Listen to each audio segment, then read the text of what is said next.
Frosty510 here with a try to be quick review of the First Berserker Khazan. Soulslike, Niohlike, with the gear and all that sort of stuff. I mean, you have a huge amount of gear drops and you go through all your different, little attributes and things and all that fun stuff. And you have the skill trees and, I tried to limit myself, so I did not have, for the entire game, I never learnt any abilities in terms of attacking abilities for the spear. So I spent the entire game just focusing on your normal hits, and then some combo stuff is only just with, if you need it.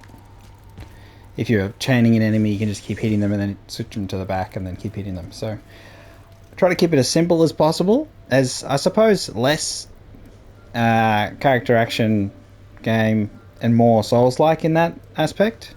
And I think that worked well enough. I did use the ranged spear thing because it just helps so much. It's a bloody tough game. Really, really, really, really challenging. You do have an option to go from normal difficulty down to easy.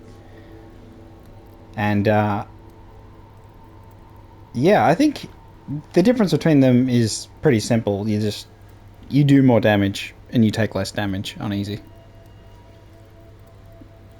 So you don't, for some hits from big bosses, like right at the end, would just, knock your stamina bar out and you just be staggered. Instead, you're not staggered, so reduce stamina damage. There's a lot of stats stuff, so it is more, you can customize your build a bit more you can be a bit more clever, but that said, there's not a huge amount of room. I mean, it's really just your sets, what set you have on, what are you trying to build towards. And me, I just built towards the javelin damage, so my range damage is really good, but everything else is just pretty mid. And I got these two for some extra attack and defense. And then same with the rings. So there's a lot of utility items you can use that can help if you're in trouble, but the game is very hard. Oh, let me just jump into some combat so we can, talk while I fight.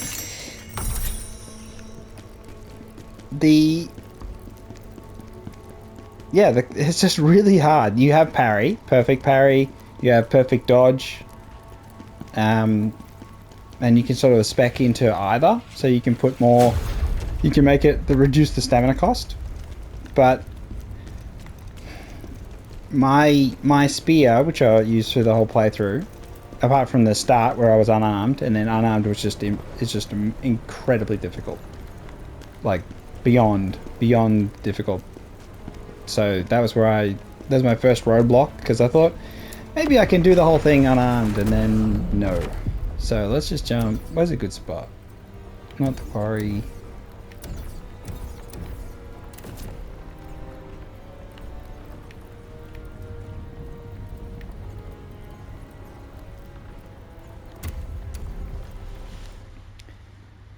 There's a bunch of really good little challenges you can do to get stronger, where if you kill an enemy in a certain way, I'll show you on the codex, you can get like a chest if you kill it in a certain way for the empower, and then they give you actual rewards like armor sets you can craft, and you're always getting materials. All the equipment you get, you can dismantle for more materials to build stuff.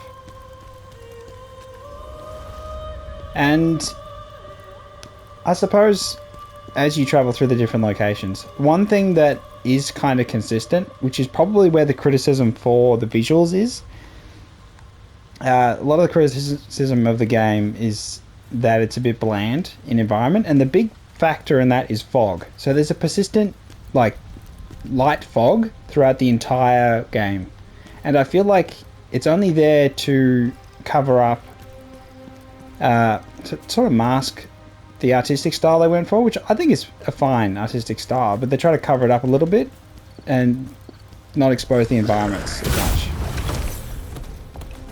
Which is I can understand the reasoning, but because this fog persists through the entire game, it can make the areas feel a lot more similar. And yeah, it's not particularly nice, honestly, visually with that. And it's just something that I think that the developers could fix. So this is like easily fixable, and I don't know, but it does expose the environments that they use to more criticism.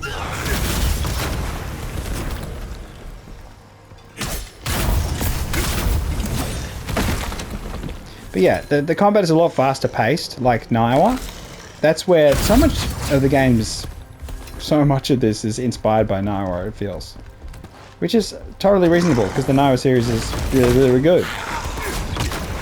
And I suppose they don't have the, you know, the servers and that stuff to set up like a multiplayer. But I do feel like multiplayer in this would be incredibly strong and it'd be hard to balance. Even if you give the bosses, you know, 3 times more health.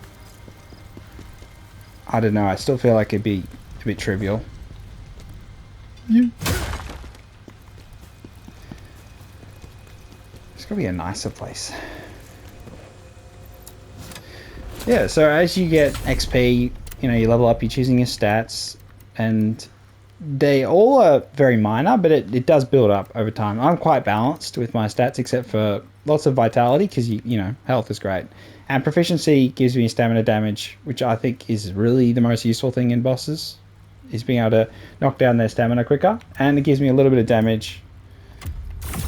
But it's not consistent, like, +4 to my attack each time. It sort of goes down to 2, and then it goes up to 4, and then it goes down to 3, and then there's a bit of inconsistency across the stat allocation for your weapon damage, but not much for your health. So you get to a certain point where it goes from 50 HP per vitality point down to 40, and then eventually, I suppose, eventually down to 30. I'm not sure.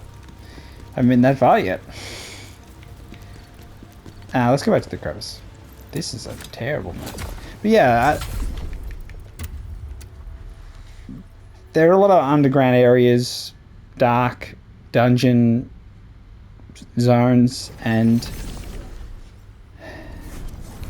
that damn fog color sort of mist makes them all just seem a little bit samey, which is a little disappointing. That's really where the game is sort of exposed itself by trying to protect the environments to make it harder to criticize them.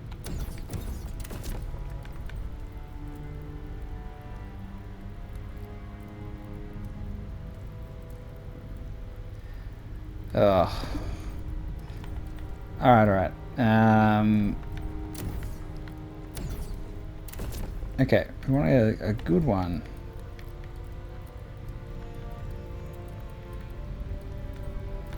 I don't know, they all just look...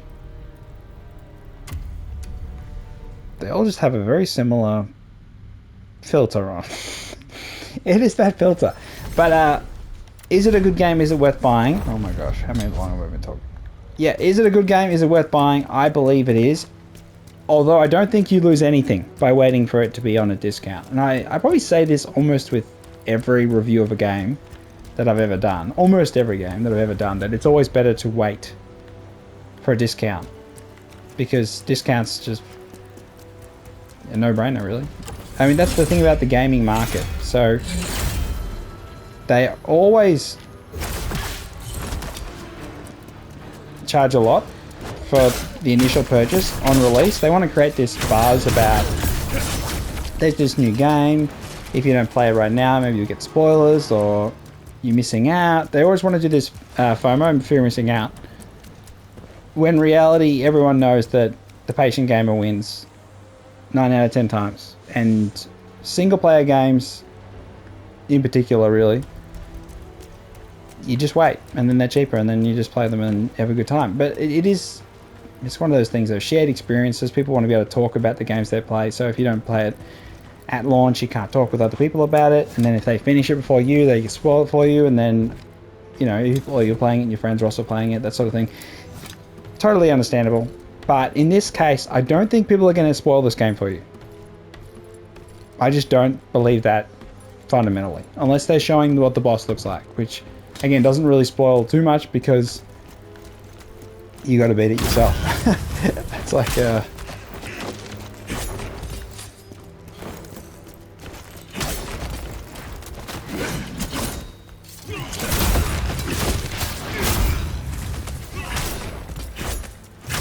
So one of the tricky parts with all Souls-like games is always fighting multiple enemies, and you have to be very aggressive. But again, the game rewards being really hyper aggressive.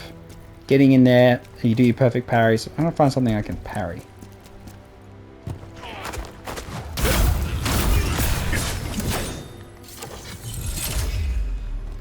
Yeah, you're suspicious. Oh, you get a lot of grab moves, and grab moves are fine-ish with the normal mobs, but some of the bosses have grab moves that are quite frustrating.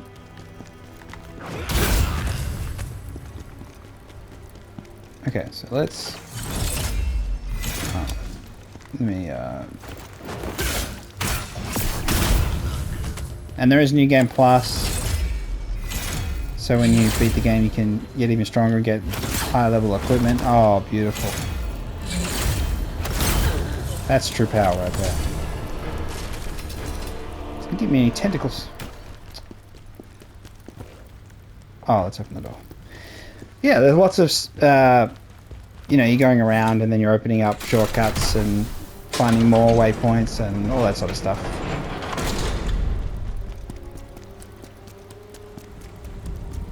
But in general, all the maps have a similar feel to it because of the fog that persists.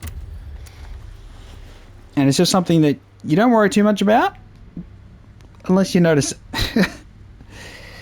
But yeah, I keep saying but yeah. It is tough. I'm glad I've beaten it, although in truth I lowered the difficulty on the final boss down to easy. The final boss I think is overtuned, I think is one way to describe it.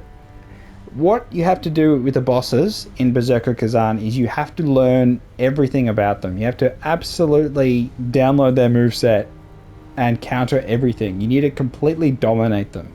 So one of the things you can do is you can do a counter. So it's like a kind of like a parry. And if you just nail those, you can completely control a fight from start to finish. So I imagine when someone does like a, you know, no damage all bosses sort of thing, they just completely oppress the bosses, which you can do. Which is, you know, the knowledge challenge is there. You have to learn about them, learn what they do, learn how to counter them, when to dodge, when to parry, and just those little windows. And they give you chances. So they're not unfair. It's just that there's some parts that are a little bit harder to figure out what the right answer is. So it is the kind of game that if you are struggling, a guide would help. So it's one of the weird things where I think boss guides would help you if you're struggling on a boss. And it's really, still you got to execute. Even if you have a perfect guide to a boss and then beat it, I'm still going to be like, good job. Because they ain't easy, even when you know what you got to do. It's just, the final boss for me was like a bit too far. So you know how some bosses, you know, you get, you know, a second phase. Well, this one was a bit more than that. Not Final Fantasy 16, but that was sort of balanced in the way that you just, you know, you dominate at the same time. Yeah, I feel like you're never in danger in Final Fantasy 16 at the first run, of course. But yeah, it's just a bit too much. Although you get better and better and better. It is definitely a game where you get, as you're fighting a boss, you do get a bit of XP. So you can level up. If you keep trying, you will still progress. It's just a bit slower. But yeah, you will get better and better and better and better, and then you'll get frustrated, and I got really frustrated. And so, yeah, I'm doing this review having just beat the final boss, and like, like 5 hours or something I was on it. And then the last 30 minutes I put the difficulty down, and then it was just like, oh yeah, and I'm getting all the way through, and just had to just be a little bit more careful. And then yeah, with my build, I got the video on the channel you can watch, but that said, it's still, I don't know, I think if I played the entire game in easy mode, it's still a challenge. It's just less pain. And that's kind of the thing in Souls-likes, is that why people argue.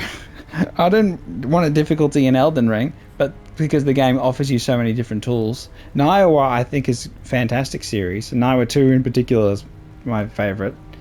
And it offers you so many different ways to approach things that if you, as you develop your knowledge, you realize, oh, I can actually just trivialize a lot of stuff. Oh, I should use range stuff here, range stuff there. I can actually just stop putting myself in these dangerous situations. And you can counter a lot of what the game throws at you. And then you get that flow going where your knowledge is rewarded, and that feeling of, that's a good feeling. It's why people keep playing Dark Souls games.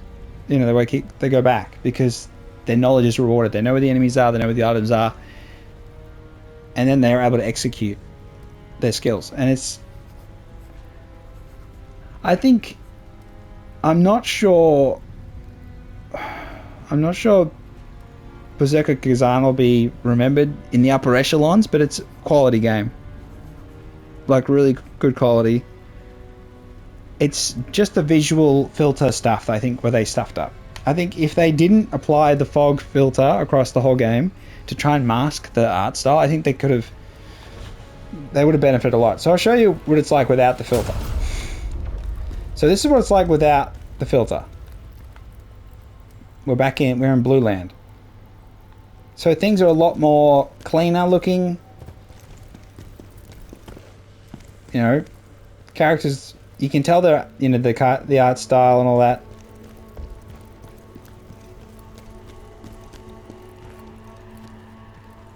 But yeah, it's just not nearly as oppressive, even though it is still a blue filter.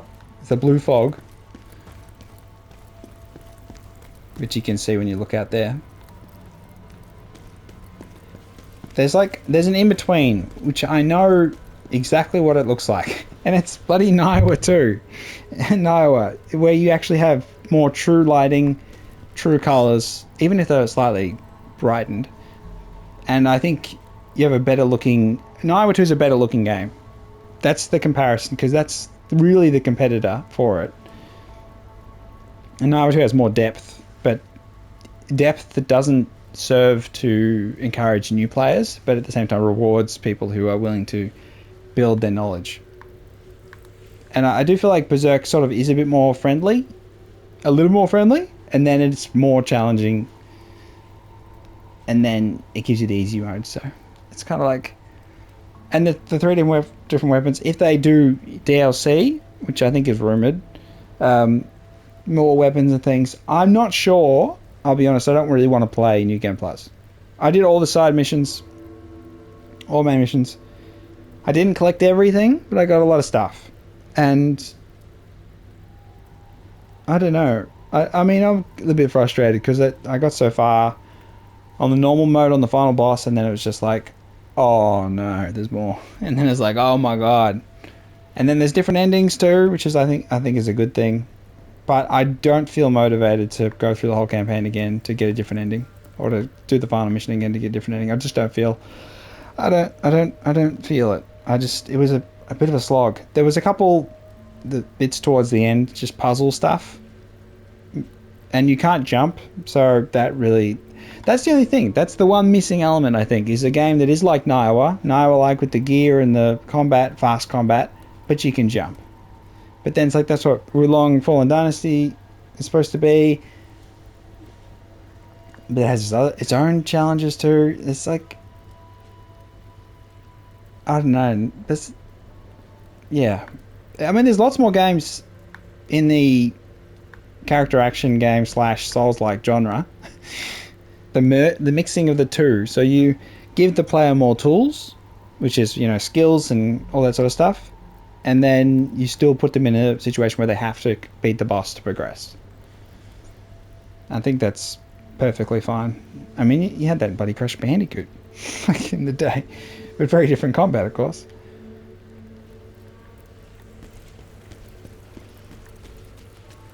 Yeah, it's really just the color filter stuff, I think, where they made some mistakes that'll make it tricky to be like, oh, those environments are good. Once you're in them and you're going through them, yeah, they're good, they're interesting. Would they look better if there was no filter and stuff? Yes. Or maybe they'd look worse. It's one of those things where it strikes me as a team that used Unreal Engine 5 and then wanted to cover up that they used Unreal Engine 5 by blurring things a bit more. Because that's one of the biggest problems with Unreal Engine 5 is people have like samey environments. It feels like, or they're just too clean and they look too good, and it's kind of like you don't want people to stare at them and be like, oh, they actually are really detailed, but it's like, does it matter? Does it serve anything?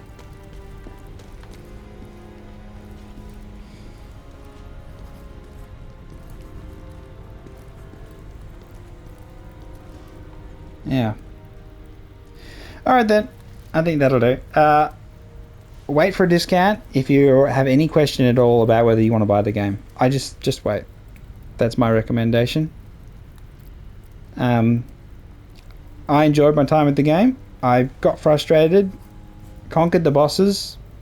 I think that was good. I didn't use any skills on my skill thingy, so that means I did have a different experience to someone who focused more on trying to build up the skills and the sort of like crazy stuff. And yeah, I just kept it very simple.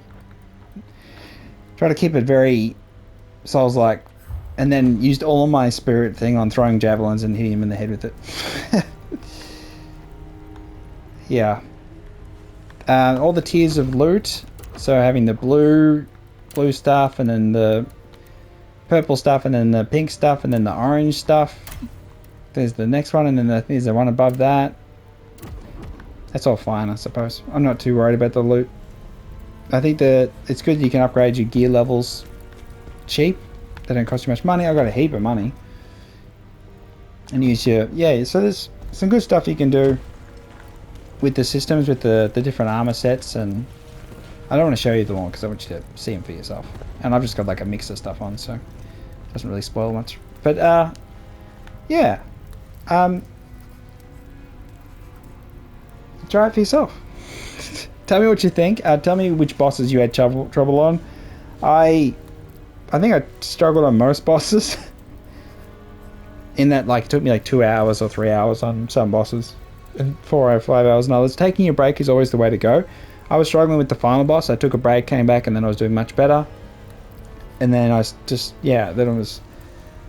In the end, you can lower the difficulty down. It's not a loss. It is what it is, but I mean, it's still, you still have to beat the boss. It's not like it doesn't do the same moves it did before. It doesn't punish you as much, but it still punishes you. So, yeah. I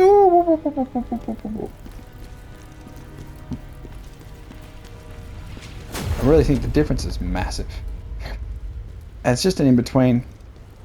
I just wish that we could turn it off, the color filters, and then I think that the fog and the color filter off in the game would look crisper. But they said it would look more cartoony. So it's like, pick your poison.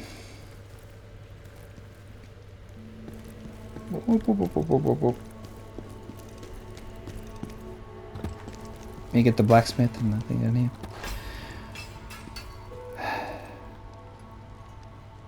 Oh yeah, let's do that one. Yeah, so this is the First Berserker Khazan. Oh, let's just go to the main menu, it's fine.